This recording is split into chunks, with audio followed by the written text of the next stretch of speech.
and welcome to this episode of Round Robin. I'm your host, Robin McCormick with the city's marketing department, and today it is the early still in summer, and yet it's been incredibly hot so far, and we still have some of the hottest months to go. So with me I have the director of the Hampton Health Department, Dr. William Berg. Hi, how are you? I'm doing fine. Thank you for inviting me. It's a miserable summer so far. How did it get this hot in, June and July? It's just the weather conditions that are doing it, and it may go on for a while. Because we've had a number of heat advisories already issued by the Weather Service, and I know it comes and goes. We may be airing this when it's a lovely cool break from the oppressive heat, but heat can affect people and can cause health problems, and that's the serious part of what we want to talk about. Who is most at risk during the excessive heat? The people who are most at risk are children under about age 5 and people over age 65. They have trouble, they don't adjust their body well to extreme heat, and in the case of kids, they're dependent on others to sort of look out for them. So these are the ones that we are most concerned about.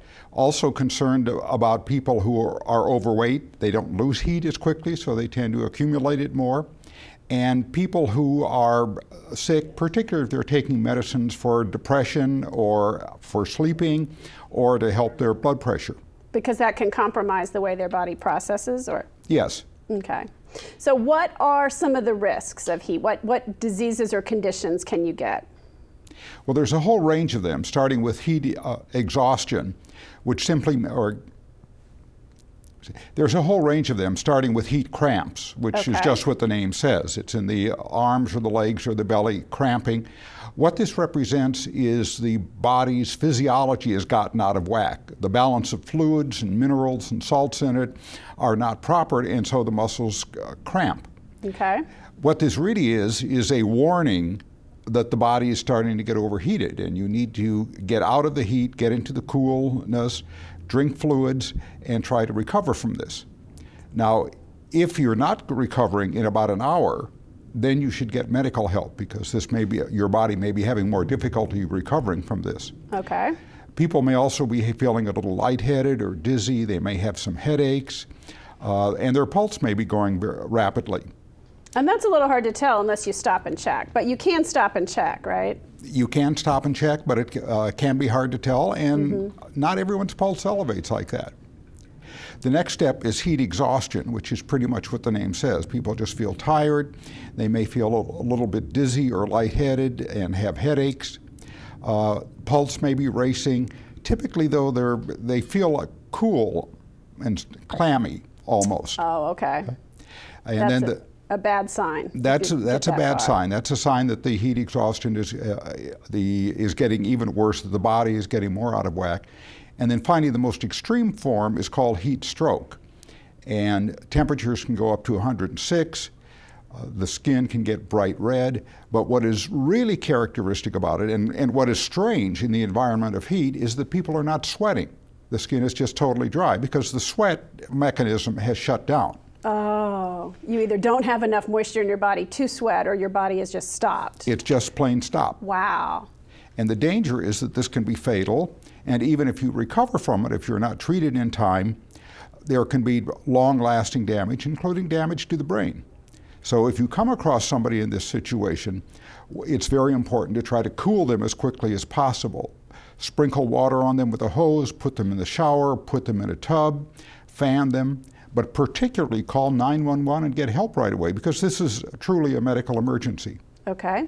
All right. So these are very serious conditions, and you get warning signs, but some people may ignore them.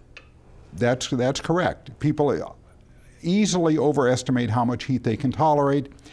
Gosh, I know I do. I work in the yard a lot, and the last few weekends it's been very uncomfortable, and you start to feel that. I mean, I would feel a little bit lightheaded or dizzy, and it takes a while to cool down, even when you go inside. It does, and particularly if you haven't gotten used to the hot weather, you can get overheated very quickly. Now, getting used to it is one of the things you say can also help people, right? If you don't suddenly decide, I'm going to run a marathon, or I'm going to climb my roof and clean out my gutters in the hottest day of the year. If you have to be outdoors, you work up to it.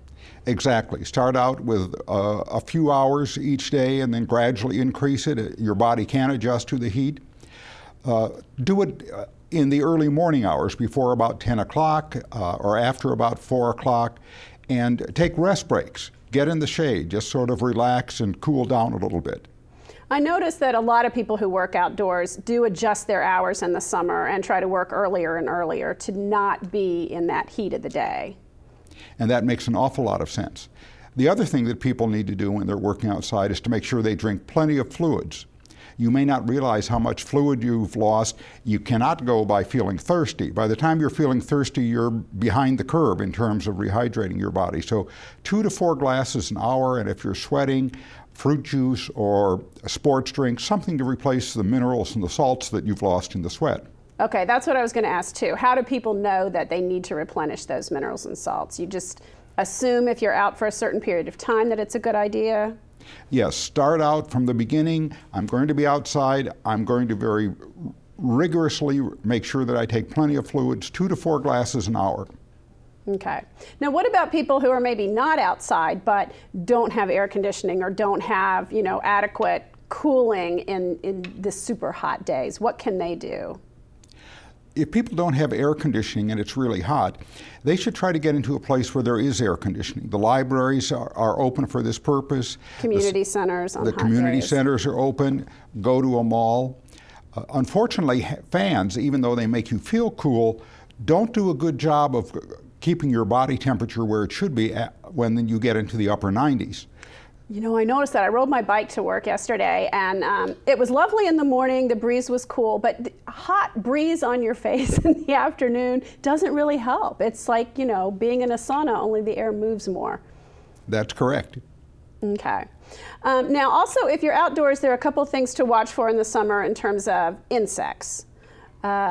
Mosquitoes are more than pests. They can cause health problems. That's correct. Mostly they're pests, and particularly around here, the salt marsh mosquitoes, which are very aggressive biters, but they don't cause disease. The salt marsh mosquitoes don't? No, they don't. Okay. There are other species of mosquitoes that carry disease, and although these are rare here, they do occur: West Nile virus, Eastern equine encephalitis, St. Louis encephalitis, and La Crosse encephalitis. These are rare. Okay. But they can be serious, they can cause significant brain damage, and they're often fatal. Now, how would you recognize that there's been a problem? I mean, we've all been bitten by mosquitoes repeatedly probably by now. How do you know? What symptoms do you watch for? The symptoms affect your brain, your behavior. You may be acting confused. Things may not seem to make sense to you. People may comment on your behavior. Okay. You may lose consciousness or... That's a big sign. Yeah. Anything like that, you need to go to the emergency room and get it checked out. Okay. But preventive-wise, you can at least reduce the number of mosquito bites you get and improve your chances. And what are some of the best ways to do that? Well, most mosquitoes are out around sunrise and sunset, so if you can stay indoors in a screened-in area during that time, that helps. You can also use DEET as an insect repellent. This is very effective. Use about 20 to 30%. Kids should have it applied by their parents, and for kids, don't put it on their hands or around their mouth or their eyes.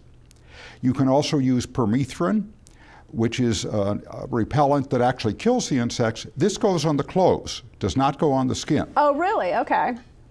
So using those will help to keep the mosquitoes off, and they're very effective. And Dr. Berg, how can you tell? Like if you're in the store looking at a commercial insect repellent, what are you looking for on that label? It will say DEET or? It will usually say DEET somewhere. Just about all of the commercial insect repellents have DEET in them, and you can look for the concentration on it. Okay, and health concern-wise, as I know that some parents have been very concerned about using DEET-containing products on children, you think it's largely safe as long as we keep it out of the things that are going in the mouth? That's the critical point. Little kids put their hands in their mouth, they can get DEET in it. The American Academy of Pediatrics has looked at this repeatedly, and as far as they're concerned, using DEET on little kids is very safe if you follow the instructions on it. Okay. And certainly the benefits of it in terms of preventing diseases that mosquitoes could cause outweigh the very small risk. All right, and pyrethrins, that's derived, is that derived from plants? What is? It's derived from plants, from chrysanthemums. I have chrysanthemums around my deck, but I don't think it really helps at all. I think you really have to crush that and make it a little more concentrated. Yes, you have to get the active ingredient out. Mm-hmm. And I have citronella planted too, and I'm not sure that's really helping, but it doesn't hurt. It doesn't hurt, but I would rely on DEET. Okay, and fans may also help too. That moving air maybe dissuades mosquitoes a little. No. It's always worth a try. Mm-hmm. You know, the problem is if you're outdoors, you may not be able to carry a fan around with you. That's true. That's true. Okay, and ticks are another issue. Now, I tend to think we're a little more urban. There's fewer tick problems here, but the truth is we have a lot of trees, and there are more. We have a lot parts. of trees. We have a lot of ticks. They may be attacking humans more. Last fall, the acorn crop was small, which means there aren't as many mice, which the ticks normally feed on. They've got to feed on something. Oh wow, I didn't even think that an acorn crop would affect tick bites in humans. The ecology of the tick life cycle is very complicated, very, very fun to watch in some respects. But if they can't, but for ticks, it's literally a matter of life and death. There are 4 stages, and to go from one stage to the next, they have to have a blood meal. And if they can't have a small mammal or a deer, then they go to humans. The thing to keep in mind about ticks is that they're very aggressive feeders. They don't jump, they don't fly, but they love areas that are bushy, tall grass, a lot of leaf litter. And what they do, their back legs will stay on the tip of the branch, and they'll sort of be reaching out in front, and as you go by, they'll grab you. Oh, wow. Okay. So it's not they just fall from the trees gently. They're much more aggressive than that. They are much more aggressive than that. And so if you're walking through a field and the grass is brushing against you, you may very well be picking up some ticks. And some of them are hard to spot, right? The deer ticks are pretty small. You might not notice that. That's correct. People see pictures of fully fed ticks, which can be as big as a ½ an inch. The adult deer tick, and the deer tick is the one that causes Lyme disease. That's the one we're most concerned about. The adult is about the size of a sesame seed, but the nymphs are about the size of a poppy seed. Oh, wow. They're very small. And once they're fast, they can be mistaken for a little bit of dirt if you're not careful. Mm-hmm. So what you really need to do is when you've been outside, in addition to the prevention, take all your clothes off, very carefully check yourself for ticks. Or take a shower, right. And definitely check your children. Ticks love to hide in the hair, behind the ears, behind the knees, any of the places that you might not readily see. So do a very thorough inspection. Now, if you don't know that you've been bitten by a tick because it's small and you've missed it, what are some signs to watch for? Within about 30 days, you can get an illness from a tick. It will manifest itself if the tick is carrying the germ that causes it. All of the different tick-borne illnesses start pretty much about the same. Chills and fever. Okay. Aches and pains, muscle aches and headaches, and in the case of Lyme disease, there may be joint aches. And in the case of Lyme disease and some of the other diseases, a rash. And the Lyme disease starts out as a red area that gradually gets bigger. It can get as big as 12 inches in diameter. Oh. So it's very dramatic. So that is really something to look for, to say, this isn't the flu, this might be something else. Yes. And this happens. So if you have sort of one of these symptoms, if you start feeling sick this way, particularly if you've got a rash, and if you've been outside in the tick area, go and see your doctor. Mm-hmm. All of the tick-borne illnesses are very readily treated with simple antibiotics. But the trick is knowing getting it diagnosed. I mean, I know a number of people who've not had it diagnosed right away. It isn't necessarily the first thing that comes to mind when you start feeling a little achy or kind of flu-ish. Exactly. This does sort of resemble the flu, and so until the rash appears, and sometimes it doesn't appear, people may just think they've got some sort of virus and it will go away. And it does go away on its own. Mm-hmm. So think about it, particularly if you're an outdoors person, if you've been in an area where there are ticks, and the ticks love bushy areas, grassy areas, trees that are low down on the ground, okay. Leaves. All right, good idea. I've been cleaning out a lot of my backyard lately. I need to be more watchful of that. Check yourself when you get done. Okay. And take a shower. That helps to wash them off and may also help you find them. Now, will they wash off? I thought, well, I guess it depends on how well they're attached at that point. Yeah. Depending on the tick species, the tick takes anywhere from about 10 minutes to a couple of hours to firmly attach itself.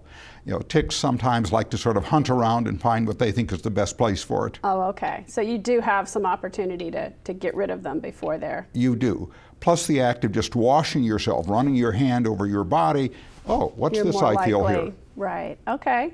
Well, that's really helpful. Are there any other tips you want to add, or things about what to watch for your health in the hot weather? Sunburn. Sunburn. Okay.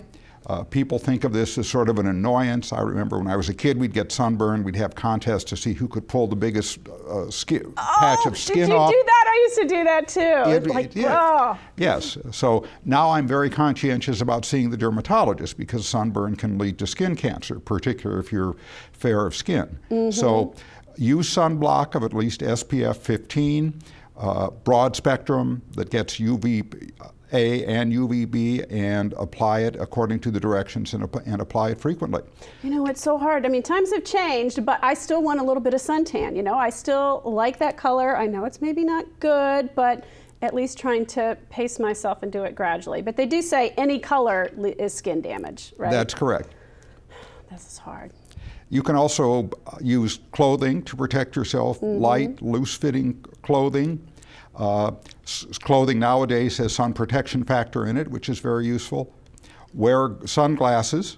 Not only do they keep the bright light out that the sun's rays can work to promote cataracts down the road. Oh my gosh, okay. And my favorite tip is to wear a hat. You know, the ball caps are nice, but they leave your neck exposed. Mm-hmm, mm-hmm. So well, I have hair, that helps. Yes, it does. Men have a harder time. Yeah.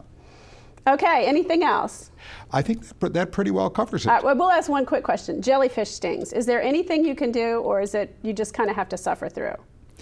What you can do is you can make up a paste of vinegar and baking soda and put that on. Okay. And then just sort of gently scrape it off. And then, of course, you can take medicines like Advil or Motrin for the pain.